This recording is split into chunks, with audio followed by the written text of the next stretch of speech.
बहुत समय पहले की बात है। एक गांव में एक साधु मंदिर में रहा करता था। उनकी दिनचर्या रोजाना प्रभु की भक्ति कराना और आने जाने वाले लोगों को धर्म का उपदेश देना थी। गांव वाले भी जब भी मंदिर आते तो साधु को कुछ न कुछ दान में दे जाते थे। इसलिए साधु को भोजन और वस्त्र की कोई कमी नहीं होती थी।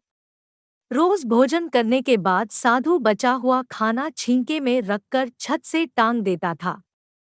समय ऐसे ही आराम से निकल रहा था, लेकिन अब साधु के साथ एक अजीब सी घटना होने लगी थी। वह जो खाना छींके में रखता था, गायब हो जाता था। साधु ने परेशान होकर इस बारे में पता लगाने का निर्णय किया। उसने रात को दरवाजे के पीछे से छिपकर देखा कि एक छोटा सा चूहा उसका भोजन निकाल कर ले जाता है।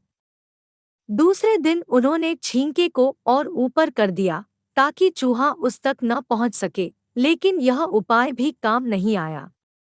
उन्होंने देखा कि चूहा और ऊंची छलांग लगाकर छींके पर चढ़ जाता और भोजन निकाल लेता था। अब साधु चूहे से परेशान रहने लगा था। एक दिन उस मंदिर में एक भिक्षुक आया। उसने साधु को परेशान देखा और उसकी परेशानी का कारण पूछा, तो साधु ने भिक्षुक को पूरा किस्सा सुना दिया। भिक्षुक ने साधु से कहा कि सबसे पहले यह पता लगाना चाहिए कि चूहे में इतना ऊंचा उछलने की शक्ति कहाँ से आती है। उसी रात भिक्षुक और साधु दोनों ने मिलकर पता लगाना चाहा कि आखिर चूहा भोजन कहाँ ले जाता है। दोनों ने चुपके से चूहे का पीछा किया और देखा कि मंदिर के पीछे चूहे ने अपना बिल बनाया हुआ है। चूहे के जाने के बाद उन्होंने बिल को खोदा तो देखा कि चूहे के बिल में खाने पीने के सामान का बहुत बड़ा भंडार है। तब भिक्षुक ने कहा कि इसी वजह से ही चूहे में इतना ऊपर उछलने की शक्ति आती है।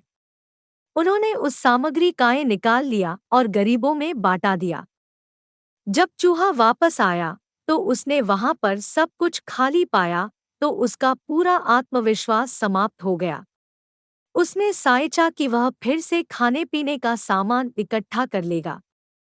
यह सोचकर उसने रात को छींके के पास जाकर छलांग लगाई, लेकिन आत्मविश्वास की कमी के कारण वह नहीं पहुंच पाया और साधु ने उसे वहां से भगा दिया। कहानी से सीख। संसाधनों के अभाव में आत्मविश्वास की कमी हो जाती है। इसलिए जो भी संसाधन आपके पास हो, उसका ध्यान रखना चाहिए।